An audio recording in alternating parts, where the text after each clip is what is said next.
Hi guys, I'm Daniel from Carbonwurks, and today we've actually got an M240i in. So this is having an exhaust swap. This is the genuine BMW M Performance exhaust system. Comes with two chrome tips, relatively straightforward installation, and we'll do a little bit before and after so you can hear the sound difference, and hope you enjoy it.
Right, so it's all complete now. Sam's done his magic on the back end of this car, and as you can see, it's really nice and tidy. It's a simple system at the end of the day.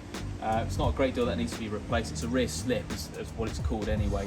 As part of that, effectively you've got to chop the rear section of the pipe, remove the old silencer, put the new silencer back in place, and also there's a new sensor as well, or a plug that goes onto the sensor.